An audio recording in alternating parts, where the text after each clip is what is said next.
Hello everyone, আশা করি আপনারা ভালো আছেন। স্বাগত জানাচ্ছি নতুন একটি ভিডিওতে। আমার পাশে যে থাম্বনেলটি দেখতে পাবেন, অবশ্যই থাম্বনেলের বিষয়টা বুঝতে পেরেছে। আজকে আপনাদের কোন ভিডিওটা আমি রিয়াকশন দেবো, কোন ভিডিওটি শেয়ার করব। আজকে আমরা দেখব বাংলাদেশ এবং ভারতের ট্রেন। আসলে আমরা দেখবো হচ্ছে এই বাংলাদেশ এবং ভারতের ট্রেনে কার সেবা সবচেয়ে বেশি এবং কোন ট্রেনটা বেশি উন্নত বা কোন ট্রেনটা একটু নর্মাল বা কোন দেশের রেলের সেবা সবচেয়ে বেশি এগিয়ে। আসলে আমরা কম্পেয়ার করবো এই ভিডিওর মাধ্যমে। যাই হোক, আপনারা যদি আমার চ্যানেল নতুন হয়ে যান অবশ্যই আমার চ্যানেলটি সাবস্ক্রাইব করতে ভুলবেন না। চলুন তাহলে শুরু করা যাক আজকের ভিডিওটি। আজকে আমরা দেখবো হচ্ছে ভারত এবং বাংলাদেশের ট্রেন, কোন দেশের ট্রেন সবচেয়ে বেশি এগিয়ে। রাজনৈতিক পট পরিবর্তনে 2 মাস আগে বন্ধ হলেও এখনো চালু হয়নি ভারতের সঙ্গে বাংলাদেশের রেল যোগাযোগ। আচ্ছা, মানে রাজনীতির পরে বাংলাদেশে এবং ভারতের রেল যোগাযোগ এখনো চালু হয়নি, সেটা এটা বলে।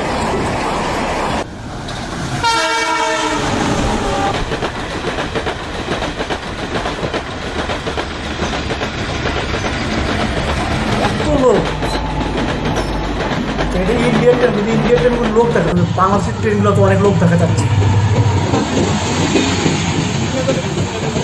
আসলে এইভাবে তখন তো ভ্রমণ করা আসলে অনেক রিস্কি ট্রেন সেরা নাকি ইন্ডিয়ার ট্রেন সেরা? রেল ব্যবস্থার দিক থেকে কোন দেশ এগিয়ে আছে? এই দুই দেশে প্রচুর পরিমাণ ভালো ভালো ট্রেন তৈরি হয়েছে এবং ভবিষ্যতেও তৈরি হবে। আজকের এই ভিডিওতে আপনারা জানতে পারবেন রেলওয়ে ব্যবস্থার দিক থেকে বাংলাদেশ এগিয়ে রয়েছে। অবশ্যই বিষয়টা অবশ্যই সবার জানা দরকার, আমারও নিজেরও জানা। আর সবার কাছে একটা অনুরোধ থাকবে, চ্যানেলে নতুন হলে অবশ্যই সাবস্ক্রাইব করবেন। তো প্রথমে দুই দেশের রেলওয়ে বিস্তৃতি নিয়ে জানা যায়। বাংলাদেশে 5000 কিলোমিটারের বেশি রেলপথ রয়েছে এবং বাংলাদেশে মোট 500টির বেশি স্টেশন রয়েছে।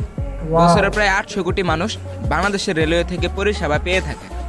রেলওয়ে পরিষেবার দিক থেকে বাংলাদেশ পৃথিবীর 30টি দেশের মধ্যে রয়েছে। বাংলাদেশের ট্রেন আছে, অনেক সুন্দর লাগছে।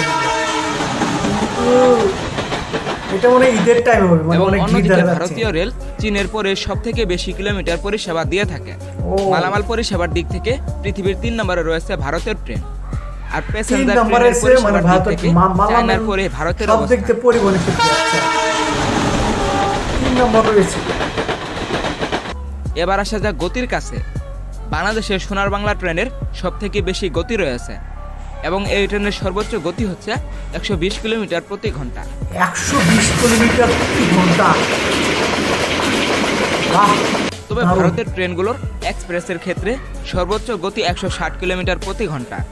ভারতে এমনও কিছু ট্রেন রয়েছে ট্রেনগুলোর গতি 200 কিলোমিটার প্রতি ঘন্টা।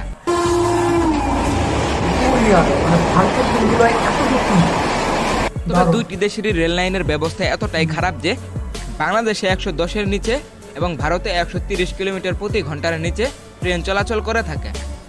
বাংলাদেশ এবং ভারতের ট্রেনগুলোতে অনেক বেশি প্যাসেঞ্জার চড়ে থাকে। বিশেষ করে ঈদের সময় প্যাসেঞ্জারের চাপে ট্রেন চলতেই পারে এবং বিভিন্ন উৎসবের সময় এই ট্রেনগুলো খুবই আস্তে আস্তে চলাচল করে। তো বুঝতেই পারলেন ভারতের কাছে দ্রুতগতির ট্রেন থাকলেও সেই ট্রেনগুলো চলাচল করার জন্য ভালো রেল লাইনের ব্যবস্থা নেই।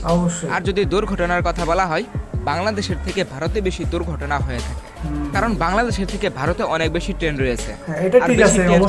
কারণে ভারতে বেশি রয়েছে বৈদ্যুতিকরণ। 2022 সাল নাগাদ ভারতীয় রেলে 100% বৈদ্যুতিক করার টার্গেট নেওয়া হয়েছিল। বাংলাদেশেও 100% বৈদ্যুতিক করার জন্য ভারত বাংলাদেশের উপর আগ্রহ প্রকাশ করেছিলেন। এবার আসা যাক বিলাসবহুল ট্রেনের কাছে। বাংলাদেশের সবথেকে বিলাসবহুল ট্রেন হচ্ছে সোনার বাংলা ট্রেন এবং ভারতে মোট 7টি বিলাসবহুল ট্রেন রয়েছে। আর বিলাসবহুল ট্রেনের ক্ষেত্রে সবথেকে দামি ট্রেন হচ্ছে মহারাজা এক্সপ্রেস। এখন জানবো মনোরেল সম্পর্কে। বাংলাদেশে এখন পর্যন্ত কোনো মনোরেল নেই এবং ভারতে মনোরেল রয়েছে এবং মনোরেল ব্যবস্থার দিক থেকে ভারত 7ম স্থানে রয়েছে। এবার জানবো মেট্রো রেল। সম্প্রতি সময়ে বাংলাদেশে মেট্রো রেল চালু করা হয়েছে এবং সেই মেট্রো রেলটি অল্প খরচে যাত্রী পরিষেবা দিয়ে যাচ্ছে। বাংলাদেশে মেট্রো রেলটা সেবাটা অনেক ভালো করেছে আমি মনে করি। অপরদিকে ভারতের মোট 11টি মেট্রো রেল রয়েছে।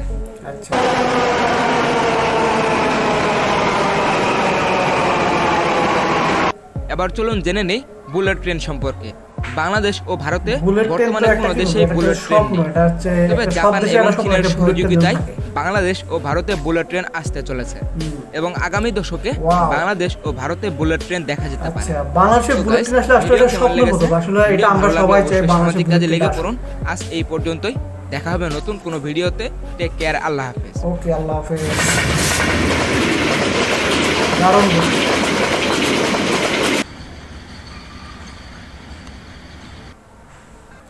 ভিডিওটা কিন্তু অলরেডি আমরা শেষ করে ফেললাম, আপনাদের মধ্যে ভিডিও শেয়ার করলাম। যাই হোক, এই ভিডিও দেখে আমি যেটা বলবো হচ্ছে বাংলাদেশ এবং ভারতের মধ্যে যদি কম্পেয়ার করি, আসলে এখানে কম্পেয়ার করলে অনেক কিছু বলতে হবে। আমি কিছু শর্টকাটভাবে বলতে, সেটা হচ্ছে ভারতের চেয়ে কিন্তু বাংলাদেশের ট্রেনের সংখ্যা অনেক কম। আমি যেরকম, এবং ট্রেনের সংখ্যা বলতে ট্রেনের রাস্তাও কিন্তু কম, মাত্র 5000 কিলোমিটার হচ্ছে বাংলাদেশের ট্রেন চলাচল রাস্তা রয়েছে। এবং ভারতে কিন্তু বাংলাদেশের চেয়ে অনেক এগিয়ে আছে, কারণ হচ্ছে তাদের ট্রেনের সংখ্যা বেশি, ট্রেনের রাস্তাও অনেক বেশি। তাদের দেশটাও বড়ো, তাদের ট্রেনের সংখ্যাগুলো অনেক, রাস্তাও বড়ো, কিন্তু ওই ক্ষেত্রে কিন্তু বাংলাদেশ অনেক একটু পিছিয়ে আছে। যাই হোক, একটা কথা বলবো, সেটা হচ্ছে ভারতে এবং বাংলাদেশে কিন্তু অনেক সুন্দর সুন্দর বিলাসবহুল ট্রেন রয়েছে। যেটা হচ্ছে এখানে কিন্তু এই ভিডিওর মধ্যে ধরা হয়েছে সোনার বাংলা এক্সপ্রেস। সেটা হচ্ছে বাংলাদেশের একটি বিলাসবহুল একটি ট্রেন, বা তার গতি কিন্তু 120 কিলোমিটার পার আওয়ার্স। আরেকটা কথা হচ্ছে ইন্ডিয়ার কিন্তু ভারতের একটা এখানে একটা মহারাজা নামে এক্সপ্রেস, তার কিন্তু গতি কিন্তু 160 hour per kilometre per hours. আসলে বিষয়টা হচ্ছে কতটুকু সেটা আমরা সেটা কিন্তু এই ভিডিও সেটা আমি জানতে পারলাম। কিন্তু আমি কী বলবো, বাংলাদেশ এবং ভারতের গতি এত গতি, আর কিন্তু তারা এত গতি কিন্তু কোনো সময় ট্রেন ছুটতে পারে না, কারণ তাদের হচ্ছে রেল লাইনের যে এই বিষয়টা এখানে ভিডিও দেখা গেল, রেল লাইনের জন্য তারা কিন্তু বেশি গতি তুলতে পারে না, কারণ বাংলাদেশ এবং ভারতের রেল লাইনটা অতটা ভালো নয়, সেই জন্য তারা 160 বা 120-এর এরকম গতি তারা তুলতে পারে না। এই কারণে এই ভিডিওর মধ্যে বলা হয়েছে। আসলে কী বলবো, হচ্ছে ভারত এবং বাংলাদেশের কিন্তু অনেক সুন্দর সুন্দর ট্রেন রয়েছে। আসলে কোনো দিক দিয়ে কারণ হচ্ছে বাংলাদেশে কিন্তু অনেক সুন্দর সুন্দর ট্রেন আছে এবং ভারতে কিন্তু অনেক সুন্দর সুন্দর ট্রেন রয়েছে। যাই হোক, আরেকটা কথা বলো, সেটা হচ্ছে বুলেট ট্রেন। বুলেট ট্রেন কিন্তু অবশ্যই বাংলাদেশে একটা স্বপ্নের, এটা সবাই একটা স্বপ্ন, আসলে বাংলাদেশে বুলেট ট্রেন হবে, এটা কিন্তু সবারই একটা আসে। কারণ বুলেট ট্রেন আসলে কিন্তু অবশ্যই বাংলাদেশের জন্য একটা ভালো দিক আমি যেটা বলতে পারবো, কারণ বাংলাদেশে তো বুলেট ট্রেন আসে, কারণ আপনি যদি যেখানে যান অল্প সময়ের মধ্যে আপনি সেবাটা পাবেন এবং অল্প সময়ের মধ্যে আপনি এখানে যেতে পারবেন। যাই হোক, কোন দেশের ট্রেন সবচেয়ে বেশি ভালো লাগে অবশ্যই কমেন্টে জানাবেন। দেখা হবে নতুন কোনো ভিডিওতে। সবাই ভালো থাকবেন, সুস্থ থাকবেন। Take care.